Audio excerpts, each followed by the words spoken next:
Member for North Okanagan-Shuswap. Thank you, Mr. Speaker. It is always an honour to rise in the House as the elected representative for North Okanagan-Shuswap.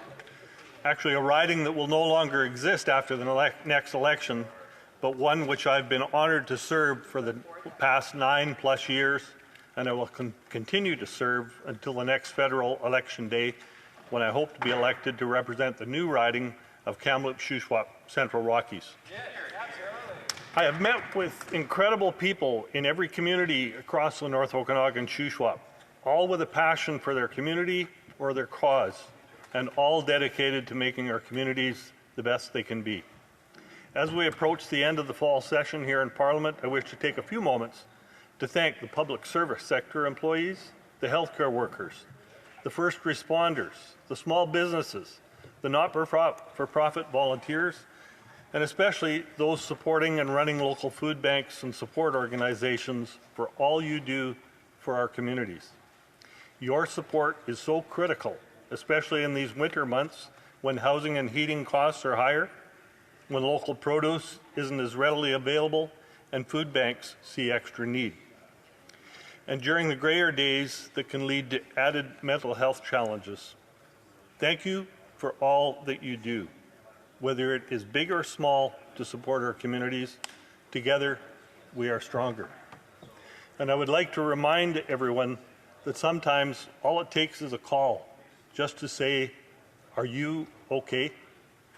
to make a world of difference in someone else's day and in their life. I hope everyone has a joyous end to 2024 and a bright vision and future for 2025. Mr. Speaker, I turn now to the debate at hand. It is important that Canadians understand the magnitude of this matter that is at the root of this debate, and that matter is the green slush fund scandal at Sustainable Development Technology Canada. For Canadians watching at home, I'll break down the green slush fund scandal into 4 points. Number one, through their ever-increasing taxation, the NDP-Liberal government extracted money from Canadians. 2, the Auditor General's found that Liberal appointees gave $400 million tax dollars to their own companies, involving 186 conflicts of interest. Number 3, representatives elected in this House by Canadians told the NDP-Liberal government to provide the unredacted documents for the police to investigate the scandal. Number 4, the NDP-Liberal government continues to refuse to release the documents. There you have it.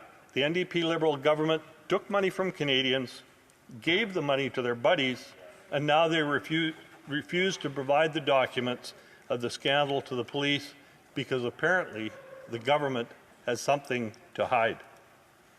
The Speaker of this House, who operates like a referee in our proceedings, has even ruled that this NDP-Liberal cover-up violates the order made by the majority of MPs sent here by Canadians. And what does this latest scandal mean for Canadians?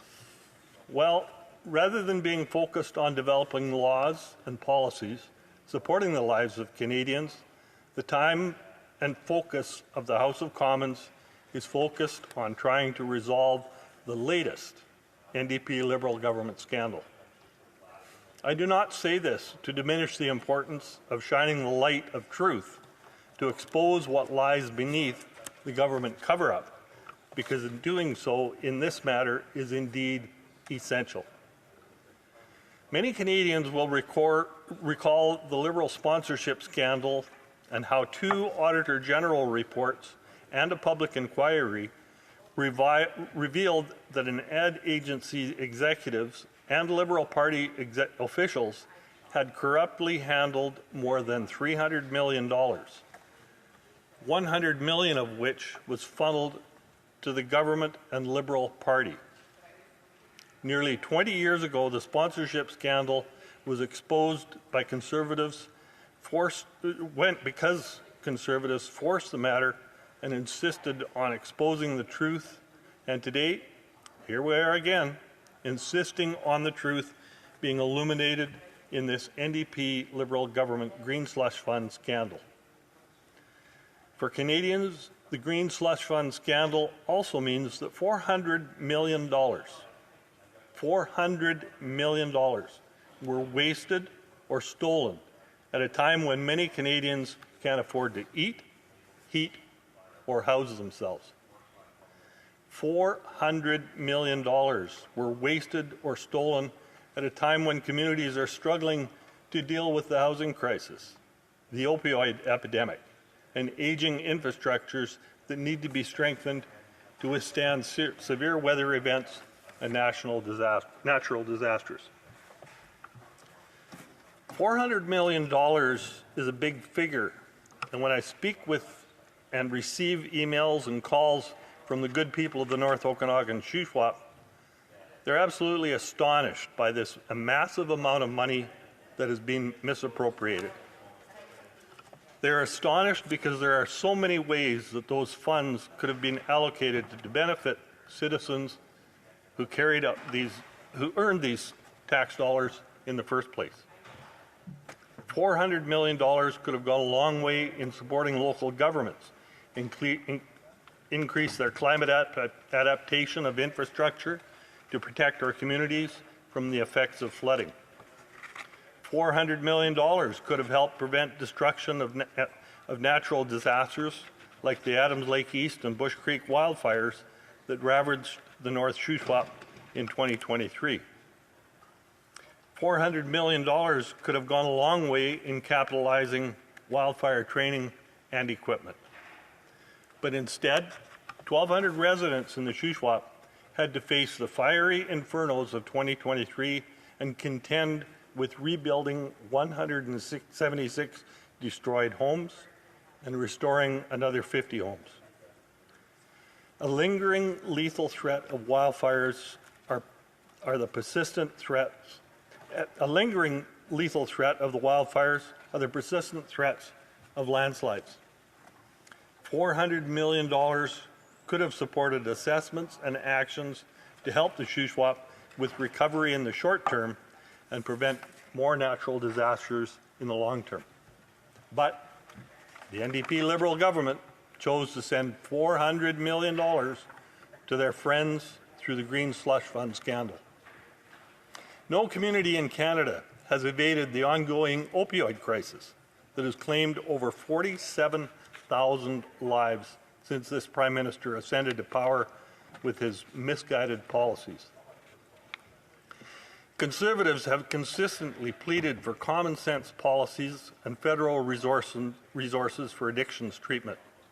But the NDP-Liberal government in Ottawa and the NDP government in Victoria have ignored common sense and subjected our communities and vulnerable citizens to dangerous hard drug experiments.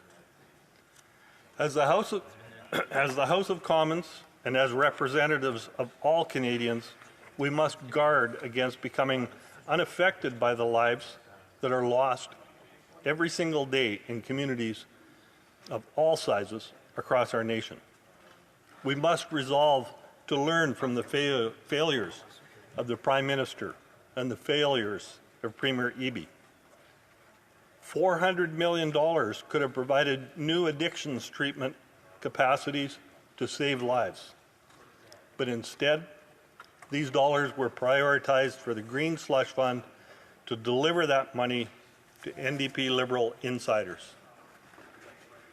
There are also acute needs for increased mental health services in communities across Canada.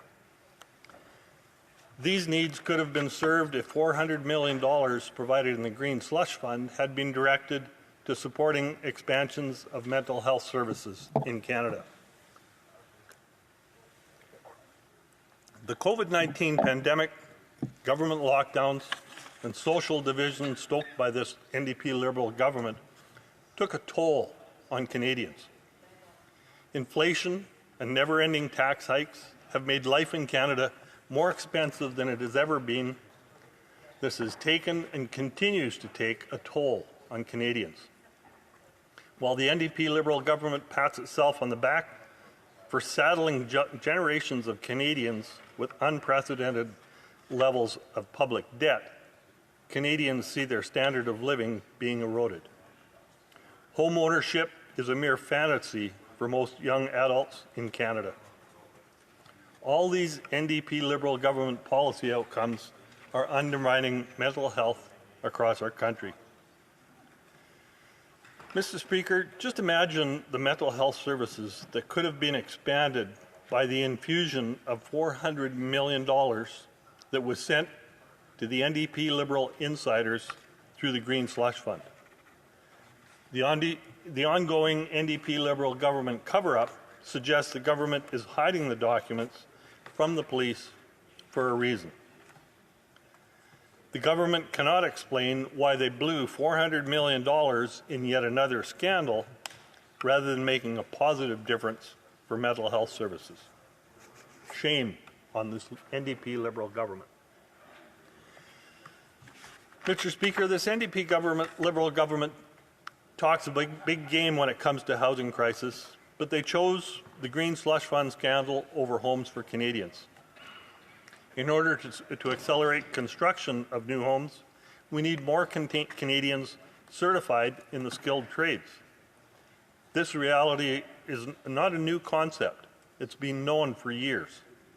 Imagine how many Canadians could have been trained and certified in the skilled trade with the support of $400 million. We're talking about helping Canadians acquire the skill and certifications they need to help other Canadians. Who could oppose this common sense approach? Well, the NDP-Liberal government will talk the talk when it comes to building new homes, supporting workers, and training for the trades, but the Green Slush Fund scandal is proof positive that they will not walk the walk. When given the choice between supporting skilled workers in Canada to build new homes and using the Green Slush Fund scandal, they siphoned off $400 million to their buddies, and the NDP Liberal government chose that. $400 million could have supported the training and certification of thousands of skilled workers in Canada, but instead they chose the scandal.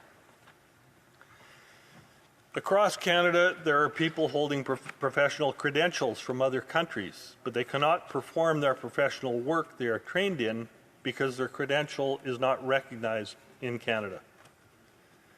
There is a lot of professional training and talent that goes to waste every single day in Canada, including in professions and sectors that are desperately needing trained personnel.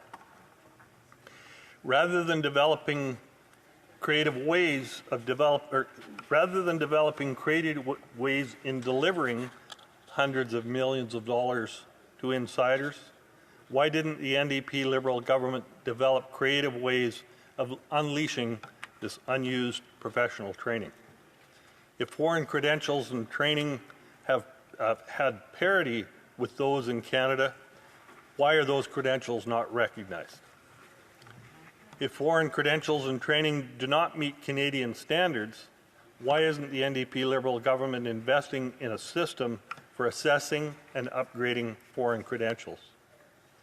Imagine all of the unrecognized professionals in Canada who could have been moved towards the profession of their training with the $400 million doled out in the Green Slush Fund. Mr. Speaker, water and wastewater treatment systems are essential for sustaining our communities and ensuring our waters are protected from untreated sewage. In 2012, the Harper government implemented Canada's first ever national standards for wastewater treatment, the Wastewater System Effluent Regulations. As part of the implementation of the regulations, compliance deadlines were set for wastewater systems that did not meet the new standards. The deadlines were set up to allow for time for municipalities to plan and budget funds to complete the upgrades and bring their wastewater systems up to the new standards.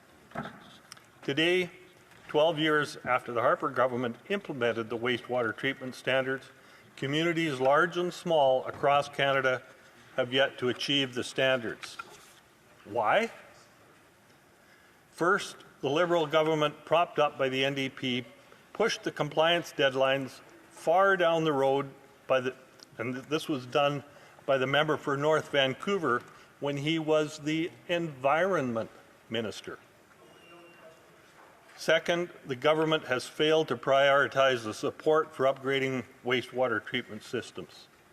The $400 million this NDP-Liberal government allocated to their pals, the Green Slush Fund, could have assisted local governments advance their wastewater treatment systems closer to compliance. But we all know that this is not what the NDP-Liberal government chose to do. Mr. Speaker, in addition to representing the North Okanagan Shuswap, I'm also honored to serve as the official opposition Associate Shadow Minister for Fisheries and Oceans and the Canadian Coast Guard for Recreational and West Coast, and Vice Chair of the Standing Committee on Fisheries and Oceans, or FOPO. My honourable colleagues at the FOPO Committee and each of 6 fisheries ministers shuffled into the role by the PM know that I'm a strong advocate for preventing the spread of aquatic invasive species, or AIS, in Canada's waters. AIS pose acute threats to fish and wildlife habitats and acute threats to biodiversity. Over the past 9 years, it has been concluded by FOPO members and witnesses that preventing the spread of AIS must be a priority because the cost of prevention is nothing compared to the permanent harms that AIS can inflict on ecologies, economies, and communities. Earlier this year, the government removed its funding from the BC government's invasive mussel defense program that inspects and treats watercraft fouled by AIS at inspection stations along BC's borders. I pressed the Fisheries Minister on this illogical and short-sighted funding cut, and she responded that zebra and quagga mussels are present across Canada. This statement was blatantly false, and it was shocking. Zebra and quagga mussels have not, in Canada, been located west of Manitoba, which is why we need to protect Western waters through prevention. Regardless, the minister cut funding to AIS prevention inspections in BC. And just last week, it was reported that whirling disease, a parasite causing defects and death in salmonids, was detected in Kootenay Lake. I can't help but wonder if the spread of whirling disease in BC could have had this government prioritized AIS prevention. The $400 million in the Green Slush Fund could have helped protect BC's water from invasive species and parasites that decimate fish populations and habitats, but the NDP-Liberal government chose otherwise.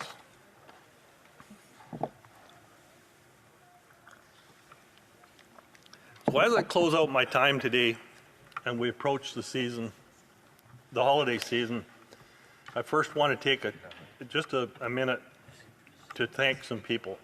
I want to thank the House administration staff who help ensure that we are able to do our jobs as parliamentarians. The pages in the PAGE program, who are an invaluable part of our daily activities here and conduct their roles often in tandem with completing university courses here in Ottawa. To the food service staff who prepare and serve our nutrition. Our office staff who spend long hours researching and preparing us for our daily activities. And especially our Parliamentary Protective Services personnel who often stand on guard for us in the inclement weather we often see here in Ottawa. And lastly, our families who give their unquestioning support and spend more time alone as we fulfill our duties here. I wish you all a Merry Christmas, a blessed holiday season, and a health and happiness in the new year. Thank you, Mr. Speaker. Very good.